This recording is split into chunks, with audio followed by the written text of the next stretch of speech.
Wildfires ignite in Colorado, keeping firefighters on their toes. We're going to throw every resource we can at it. What we're learning sparked this fire in Colorado Springs, and the state reveals its outlook and plan for what's shaping up to be an active season. Our wildfire threat lessens overnight, but now we're looking at much colder temperatures for the weekend.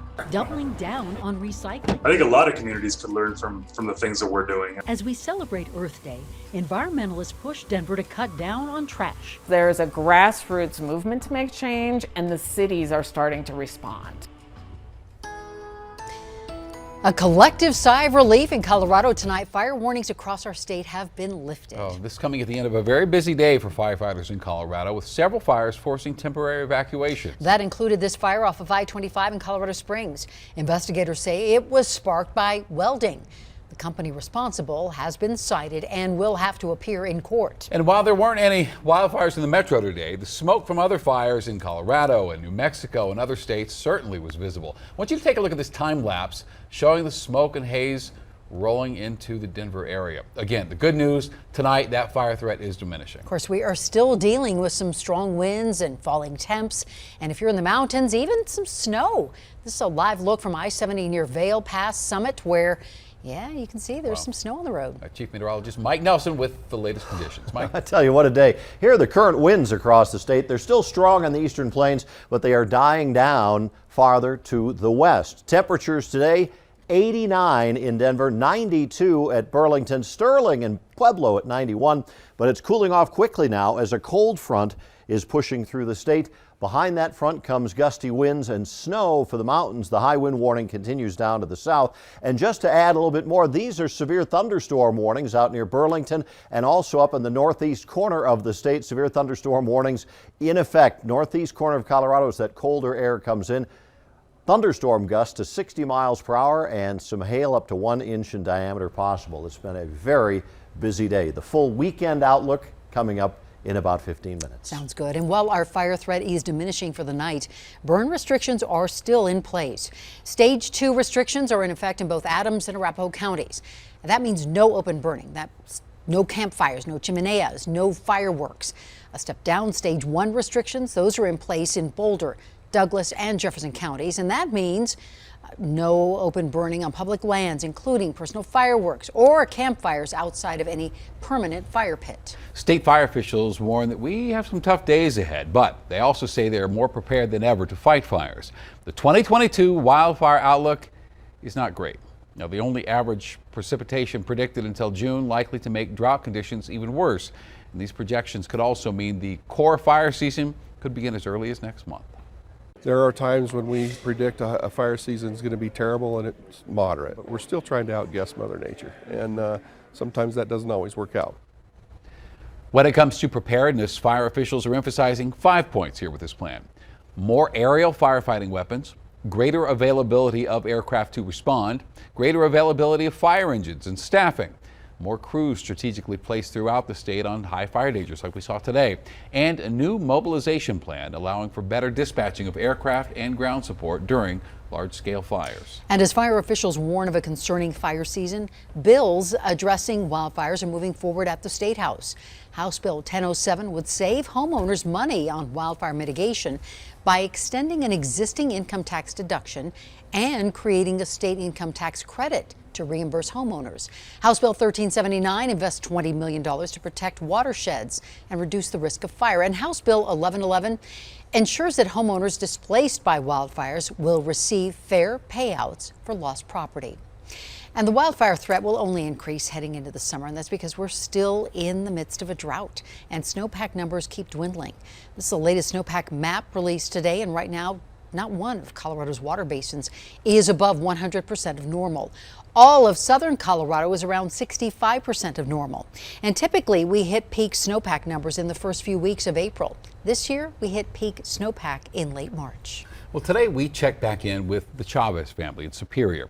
5 generations of that family lived in 4 houses in a neighborhood in Superior, and all the homes were destroyed. Ted Chavez gave me a tour today of the area. His family right now is scattered throughout this area, just waiting to come home. And their frustrations are understandable. Nearly 4 months after the debris removal process, nearly 4 months after the fire, the debris removal process, of course, the very first step toward rebuilding, hasn't even begun. It's been 3.5 months, and everything's still sitting here. It hurts. Yeah. It really hurts. It's like, when do we move on? I mean, that's the whole thing, is when can we move on? Where's Boulder County responsible in helping us with this? It wasn't my fire. I didn't burn my garage and my house down. Open Space did. Open Space burned the whole town of Superior down. No one mitigated Open Space.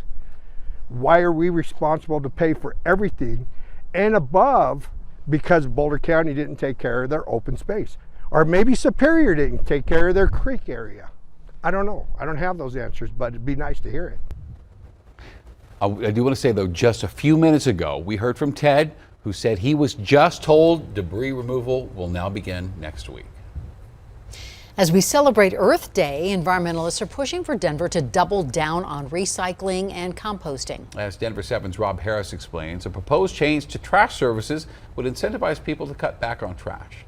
For Tara Toll, being green has been a way of life for a very long time. I just think composting is the greatest. It's so easy. Every time I open that cart and throw in a bunch of waste from my yard, I think, what a relief. I don't have to go bag this up and put it in the trash bin. Toll believed in her composting bin and the recycling bin next to it so much, she's made it one of her life's missions to get more of her neighbors in Denver on board. If they started recycling and composting, or increasing the amount of recycling and composting, that would make a huge difference to the carbon footprint of that city. It turns out she's got her work cut out for her. In 2020, 26% of waste in Denver was recycled or composted, according to the city, well below the national average of 34%. The city of Denver this month announced a goal to double recycling and composting over the next 5 years, getting to 50%, and then to 70% in 10 years. One of the proposed ways to get there is known as pay-as-you-throw. The idea is that